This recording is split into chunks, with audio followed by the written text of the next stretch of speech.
Welcome back to the Deep Dive. Great to have you with us again.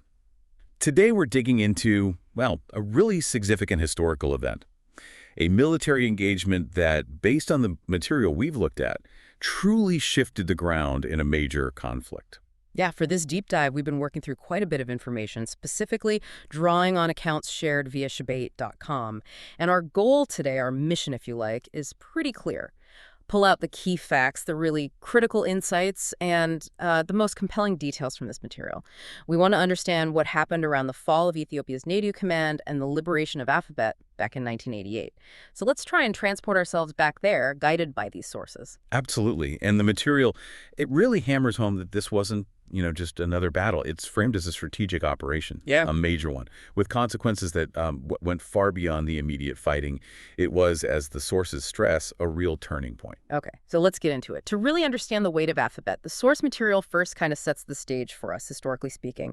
Where exactly does it place this event in the timeline? Well, the accounts we're reviewing, they're pretty specific. This battle happens 27 years into the Eritrean armed struggle for liberation. 27 years. Yeah, think about that for a second. 27 years of fighting. It really highlights the sheer lengthy endurance involved, when this moment arrives. Almost 3 decades. That is a long, long struggle. Yeah. And the political backdrop, what does the source material from Shabbat.com say about that? It puts the battle 14 years after the military dictatorship, the Derg, came to power in Ethiopia.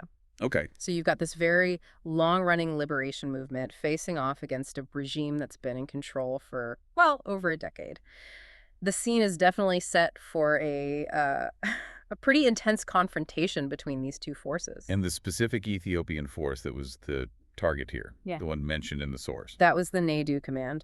And the material, it gives us quite a bit of detail on this particular unit. It does. It describes it as a very large force, something like 22,000 soldiers. Yeah, 22,000 strong. That's a serious number of troops. Definitely significant. Especially in that regional context, absolutely. And the source, it points out not just the size, but its strategic position and how long it had been there. This command was stationed at the Nakfa front, and crucially, it had been positioned there for 10 years. 10 years. A decade, holding that specific line. A decade in one spot. Okay. That really says something, doesn't it? About how important the Derg thought that front was. Bro. Maybe also how, static things had become there for a while. The source also gives it a particular label, right? Calls it Ethiopia's strongest command. Yes, and that label, coming from the source, is really important. It tells us Nadew wasn't just big. It was seen as the elite, the most capable force they have, sort of the cornerstone of the Ethiopian army's power in that whole theater. Its position at Nakfa, it wasn't just about geography. It represented, the main obstacle the EPLF was up against. Okay, so you've got this massive, experienced, dug-in force, the Derg's best, holding a key front for 10 years. But the source material, it also talks about the other side, the EPLF.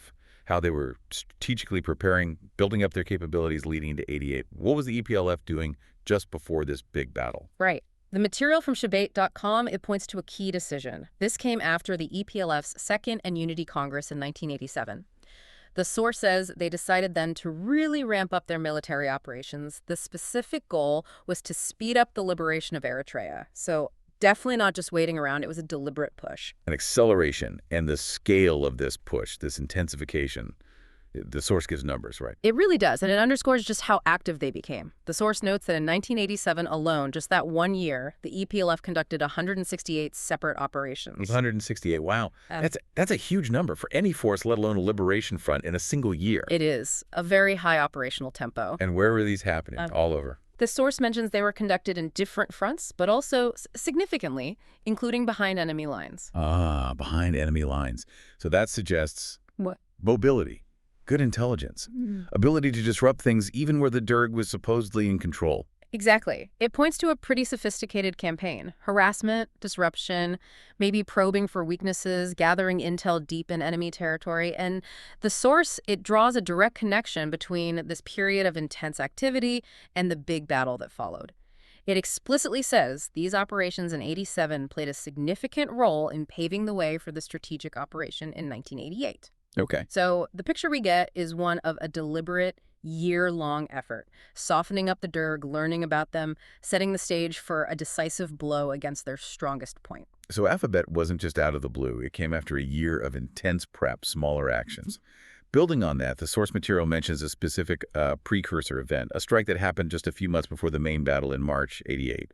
What can you tell us about that? Yes, the account from Shabait.com describes this. It talks about a successful strike by EPLF fighters directly on the Nadew Command itself. This wasn't the big offensive yet, but it was a significant hit against that core enemy force. And what was the goal of that specific strike? Why hit them then, according to the source? The material makes it clear this earlier strike had a very specific aim. It helped the EPLF test the actual fighting capacity of the command. Oh, okay. So it was like a probe, a reconnaissance in force, really, designed to see how this supposedly strongest command would react when hit directly. How fast did they respond? How well? Where are the cracks? A live test, essentially, to gather intel on their reactions. And this is where the story, as the source tells it, gets really dramatic on the Ethiopian side. How did the leadership react, specifically Mengistu Haile Mariam? The source uses pretty strong words here. It says Mengistu was raged by the attack and the impotent reaction of his army. Impotent reaction. Yeah, that word really jumps out.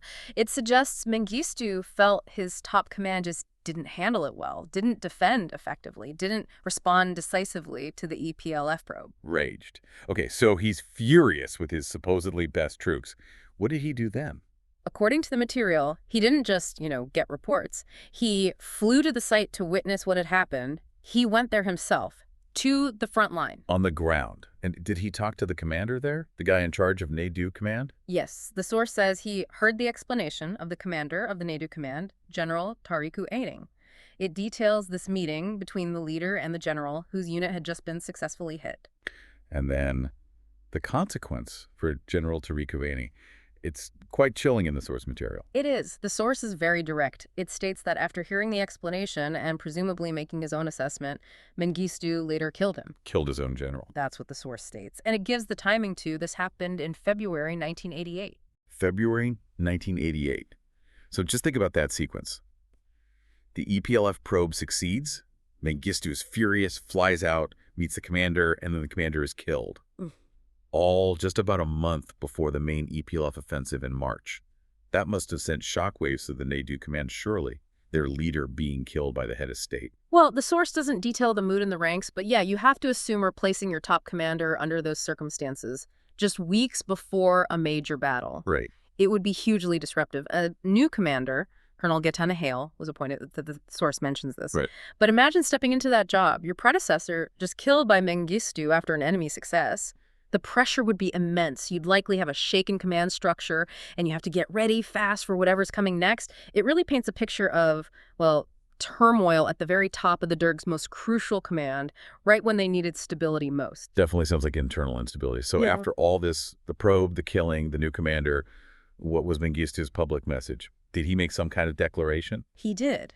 The source says that after these events, Mengistu went on national television, made a very public statement. And what did he declare? The source quotes him saying, "From now on, everything to the battlefield." Everything to the battlefield. Wow.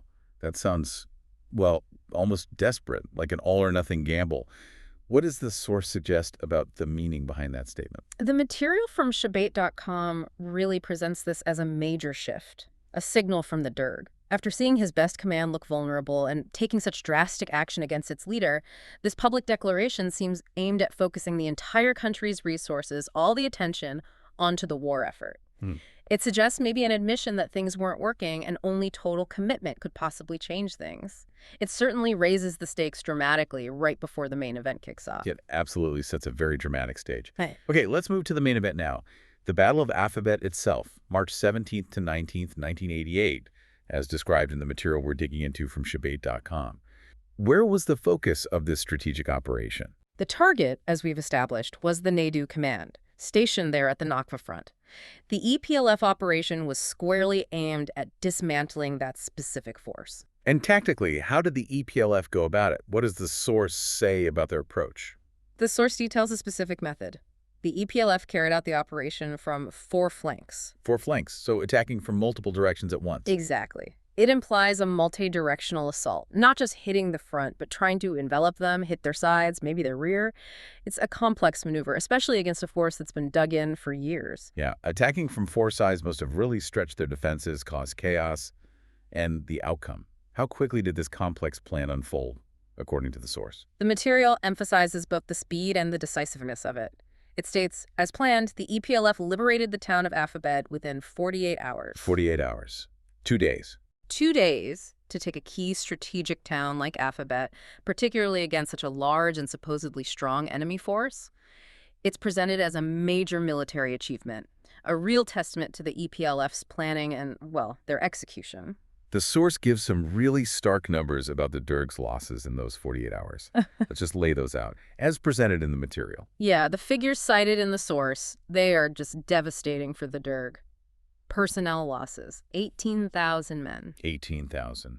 Out of a command that the source said was 22,000 strong. That's right. So nearly the entire fighting force of their strongest command wiped out in 2 days. It's an almost unbelievable level of personnel loss. And the equipment losses, they were just as catastrophic for the Derg's military capability. And critically, a lot of it wasn't destroyed, it was captured. Captured by the EPLF. Yes. The source specifically lists the heavy gear seized. This includes 50 tanks. 50 tanks, taken intact. Correct. Also captured. 100 trucks.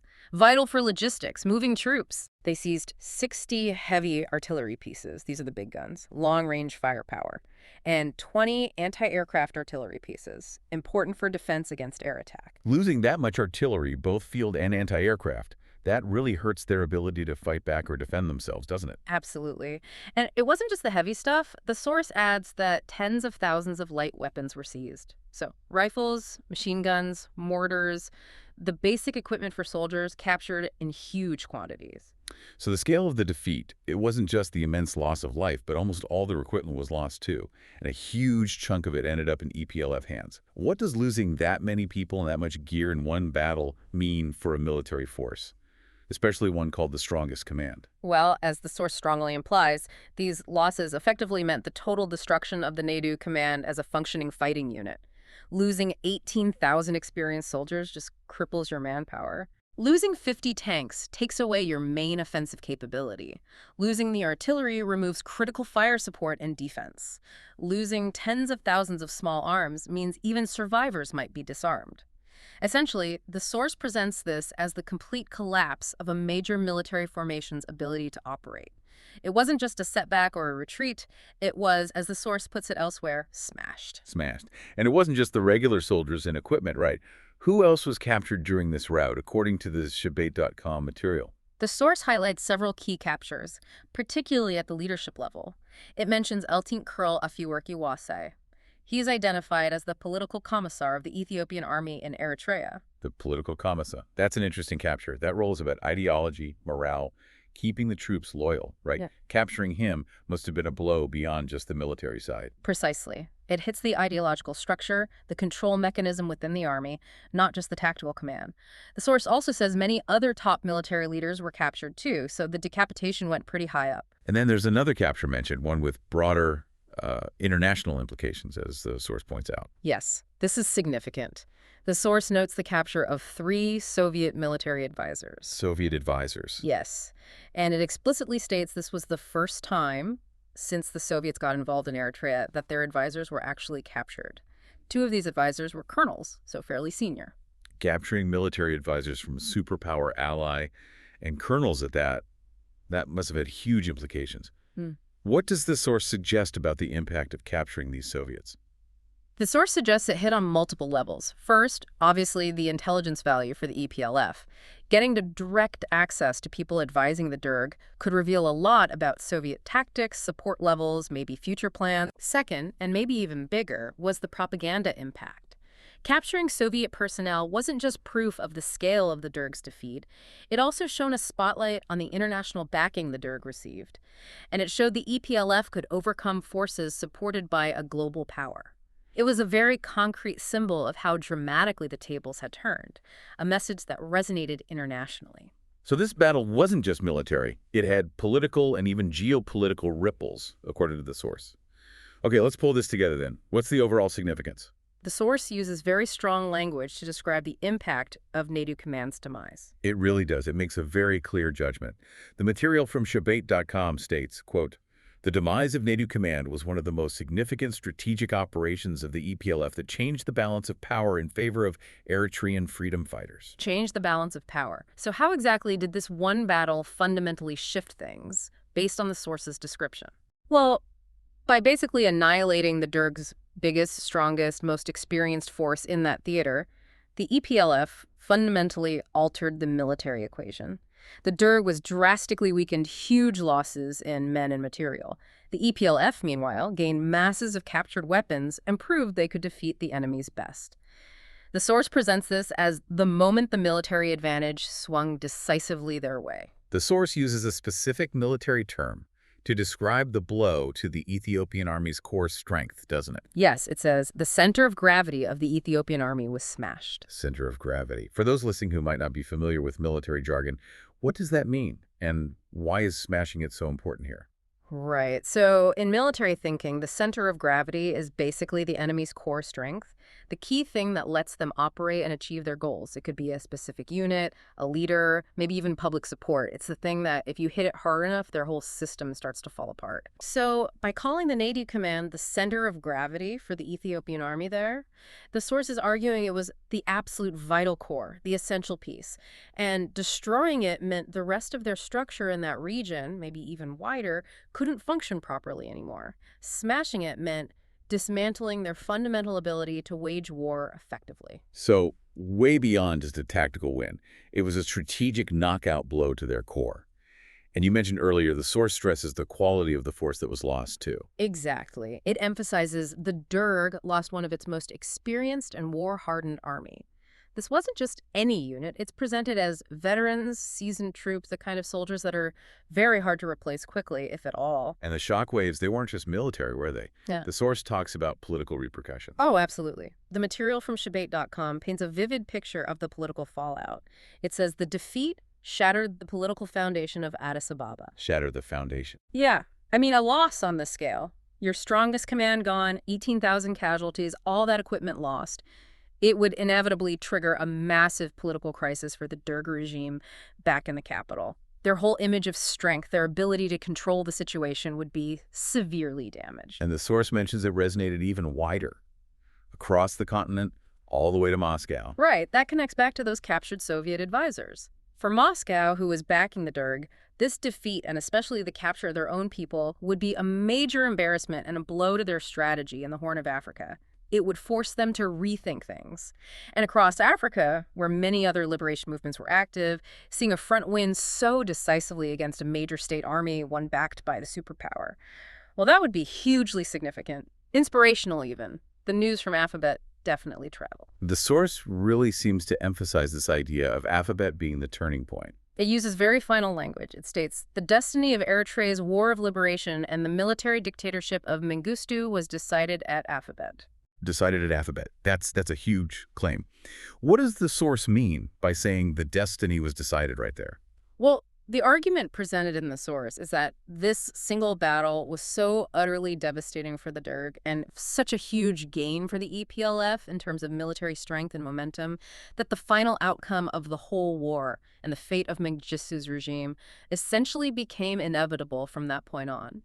Even though the fighting continued for a few more years, it implies that after Afabet, the Derg just didn't have the military capacity left to win, and the EPLF had proved they could achieve total victory, like crossing a point of no return.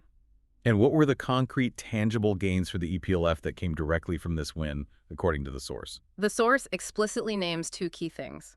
The military victory in the Battle of Afabet gave the EPLF firepower and negotiating power. Firepower and negotiating power. Okay, how does a military victory like this translate into those two things from the source's perspective? Well, the firepower part is pretty direct. They captured enormous amounts of weapons from the Derg, those tanks, the artillery, trucks, all the small arms. That instantly boosted their own military capability. They could now fight on a scale, and with equipment that previously only the government army really had, much more force to bring to bear. Makes sense. And the negotiating power.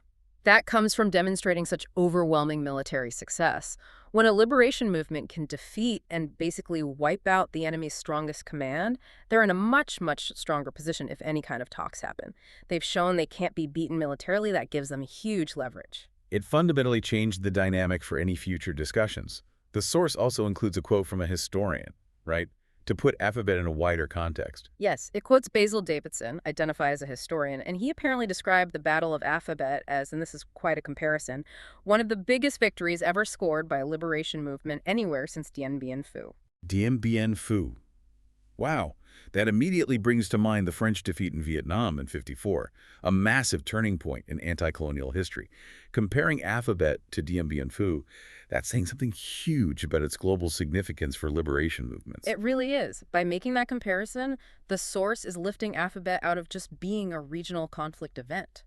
Dien Bien Phu symbolized a determined, strategically smart liberation force beating a technologically superior colonial power, changing the course of that war and inspiring others worldwide. To put Afabet in that category suggests a similar scale of military achievement and historical importance, a decisive win against a big, well-equipped army by a liberation movement, with deep consequences for the war's outcome and maybe lessons for other struggles too. That really does put the scale into perspective. Now, the source material, it doesn't just say what happened and how big it was. It also offers some ideas on why the EPLF was able to win so decisively against this force described as the Derg's strongest. What factors does it highlight for the EPLF's success? Right.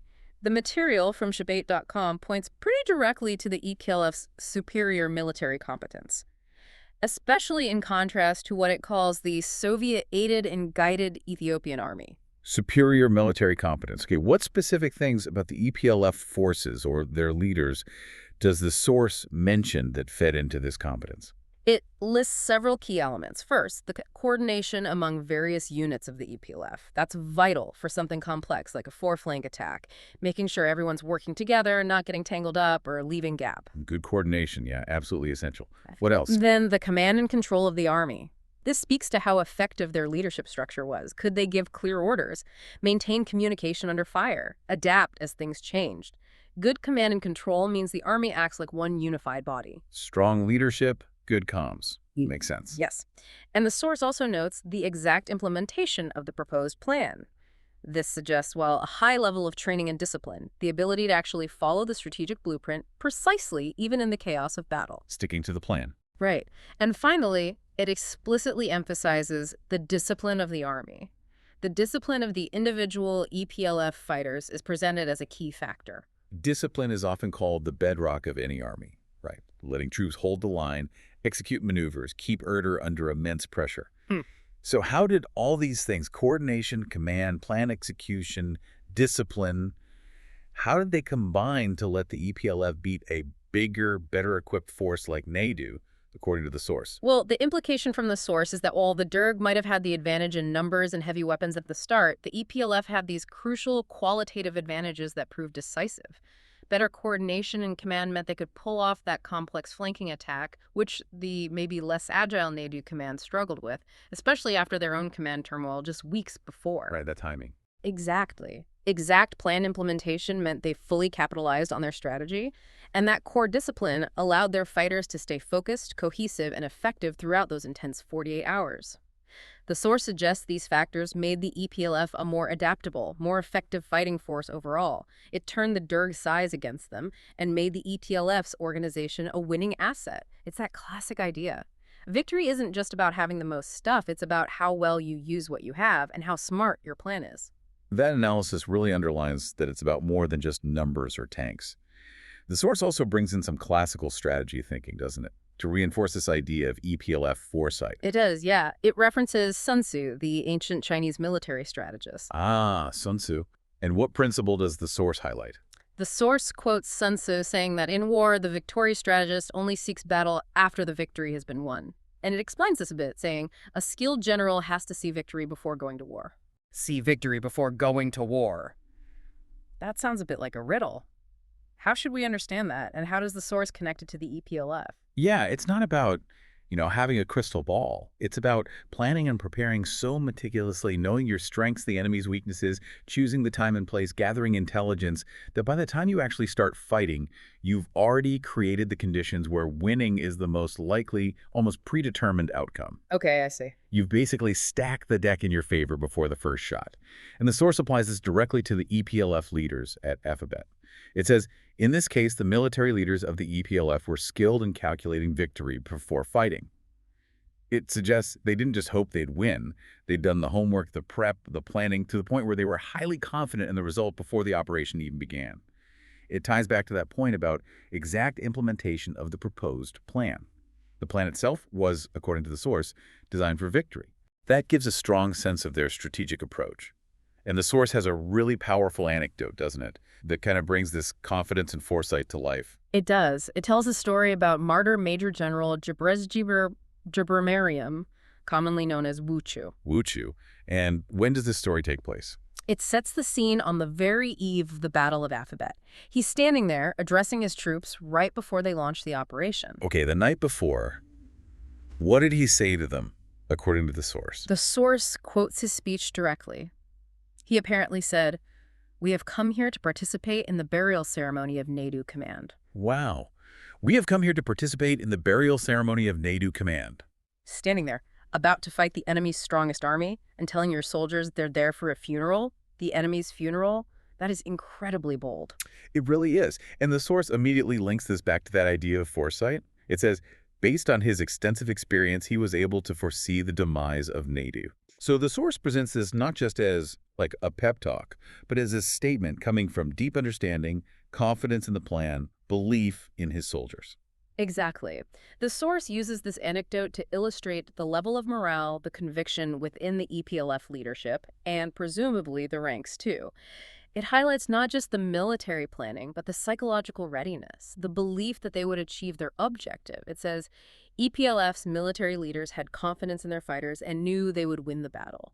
This story is just a potent example of that strategic confidence. It's a really striking image. Okay, let's shift then to the immediate aftermath. Such a huge defeat for the Derg. How do they react right after Nadew Command was destroyed at Afabet? What does the Shabate.com material say? The source describes the immediate effect as causing the Derg and its allies to lose balance, which suggests, shock, disarray, a loss of strategic coherence after such a massive failure. Losing balance. Okay. And the material points to a specific vivid display of desperation from the Derg side. Yes, it states the desperation on the part of the Derg was demonstrated vividly. And how did this desperation show itself? The source includes some pretty disturbing details here. It does. The source describes actions taken by Ethiopian army commanders right afterwards. First, they apparently decided to bomb their own stuff, their trucks, their tanks, even their own retreating or defeated soldiers. Bombing your own side, your own equipment and troops. That sounds like utter chaos. What's the thinking behind that, if any? Is it just panic? As the source presents it, yeah, it seems less like calculated strategy and more like pure desperation and panic in the face of total defeat. Military analysts sometimes talk about destroying equipment to deny it to the enemy, but bombing your own army? That really points to a complete breakdown of command, control, maybe even basic concern for their own soldiers. Just a grim picture of a force completely falling apart on that front. And tragically, the source says their desperation also turned towards civilians. Yes, the source explicitly states they also bombed defenseless civilians in retaliation to their devastation and humiliation at the battlefield. It's presented not as targeting anything military, but as a brutal act of revenge against ordinary people because of the military defeat they suffered. And this bombing of civilians, the source highlights a specific terrible event, right? With a date. It does. It points to a horrific incident on May 12, 1988. It says, the regime committed an atrocious massacre in Shib. An atrocious massacre. Does the source give a sense of the scale? Yes, it states that 400 innocent civilians were killed in this massacre at Shib. 400 innocent people killed in one event, described as a massacre.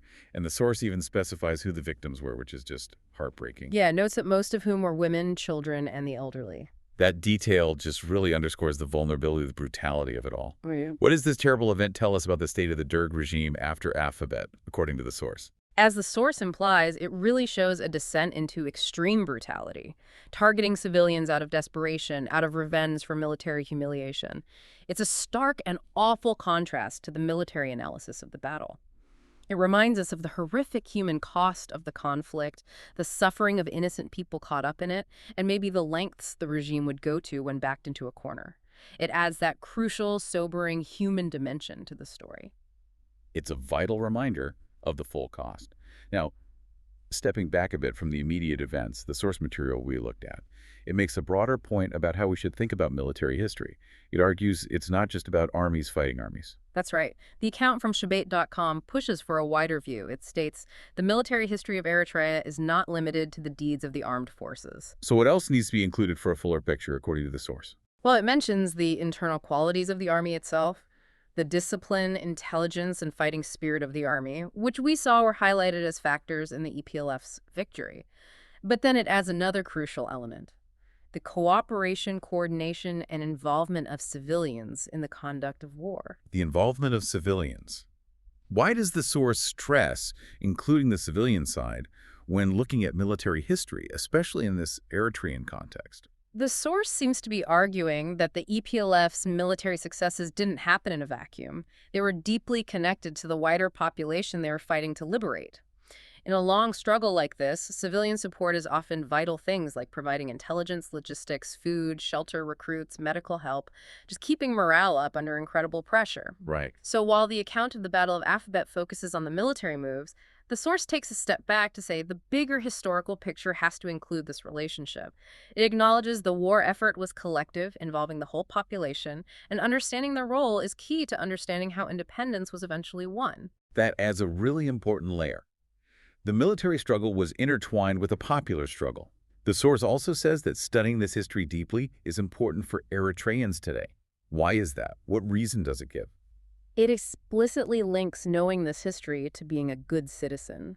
It states, Eritreans need knowledge of their military history in order to become well-informed and thoughtful citizens. Informed and thoughtful citizens. Ah. And it connects this history to something even bigger, to nation building. Yes, it makes a very direct claim here. The source says, our military history has a civic and political function that serves nation building. Okay, so how does understanding military history, especially these pivotal moments like Nadew's fall, the reasons for victory, how does that actually help build a nation, according to the source's view? What lessons might citizens draw from it? Well, the implication is that this history provides a shared story, a collective narrative of struggle, sacrifice, resilience, and ultimately success that helps bind together a nation that was forged in that very conflict. Understanding how independence was achieved, the discipline, the planning, the cooperation between fighters and civilians, it can instill a sense of national identity, shared values, maybe a sense of purpose. It provides examples of qualities the nation values. It also informs citizens about the immense cost of the freedom they now have. By studying this history, the source suggests citizens can better understand the origins of their country, the principles that drove the liberation struggle, and maybe see their own role in continuing to build and strengthen the nation that came out of it all. It gives historical depth and meaning to being a citizen, to national unity. So it frames these military events not just as battles won or lost, but as really foundational moments that shape identity and civic duty. Exactly. The account from Shabate.com clearly positions this military history as fundamental to understanding the Eritrean nation itself, its past, its values, and its future. Well, this has been a really thorough deep dive into the material provided on the demise of the Nadew Command and the Battle of Afabet. Yeah, we covered a lot of ground. We started by setting that historical stage 27 years into the struggle, 14 years under the Derg regime. We looked at the Nadew Command itself, that huge force, 22,000 strong, dug in for a decade at Nakfa, supposedly Ethiopia's best. And we explored that crucial buildup, the EPLF's intense operations in 87 and 168 of them, and that significant prelude strike on Nadew itself just months before, which according to the source led to Mengistu's rage and the shocking killing of his own general, Tariku Ain, right before the main battle. Then we got into the details of the Battle of Afabet itself, March 17th to 19th, that sophisticated four-flank EPLF attack and the incredibly fast liberation of Afabet town just 48 hours. And those staggering Derg losses presented in the source. 18,000 men gone from that 22,000-strong command, plus the massive haul of captured equipment, 50 tanks, 100 trucks, 60 heavy artillery pieces, 20 double-A guns, tens of thousands of small arms, a huge shift in firepower. We also noted those significant captures, the political commissar, other top brass, and crucially those 3 Soviet advisors, 2 of them colonels. A first, as Shabate.com highlighted, since the Soviets got involved. And we really dug into the significance, as described in the source, how Nadew's fall was this major strategic operation that smashed the Ethiopian army's center of gravity, decisively shifted the balance of power, and sent political shockwaves from Addis Ababa all the way to Moscow. That powerful claim from the source that the destiny of the war and of Mengistu was effectively decided at Afabet was key, as was the idea that this victory gave the EPLF both firepower and negotiating power. And we heard that striking comparison from Bezel Davidson, linking Afabet to Dien Bien Phu on the world stage of liberation history. We also looked at the source's analysis of why the EPLF won. That's superior military competence, built on coordination, command and control, executing the plan precisely, and discipline. We touched on the Sun Tzu idea of calculating victory before fighting, and heard that amazing anecdote about General Wu Chu declaring it a burial ceremony beforehand. And finally, we covered the tragic aftermath described in the source, the Derg's desperation bombing their own assets, and that horrific Sheeb massacre, killing 400 civilians, mostly women, children, and the elderly, in retaliation. We also considered the source's broader view on military history needing to include civilian involvement and its vital role in nation building and creating informed citizens. Just to reiterate, all these specific details, the analysis, the numbers, the quotes, they all come directly from the material shared with us, specifically sourced from Shabait.com. It really underscores just how huge this event was. It certainly lives up to the source's description as a decisive turning point, something that fundamentally changed the direction of the conflict. Hopefully, this deep dive, drawing straight from that detailed account, has given you a much clearer picture of what happened around the demise of Nadew Command at Afabet in 1988. And maybe just one final thought to leave you with, picking up on that powerful point the source makes about military history, nation building, and informed citizens. When you consider everything we've discussed, the strategic thinking, the immense sacrifice, the profound consequences described in the account of Nadew Command's fall, how might really understanding the details and the impact of such a foundational event continue to shape a sense of collective identity or foster unity, or maybe even inform what civic responsibility means within a nation today? Something to think about as you reflect on this history and continue your own learning.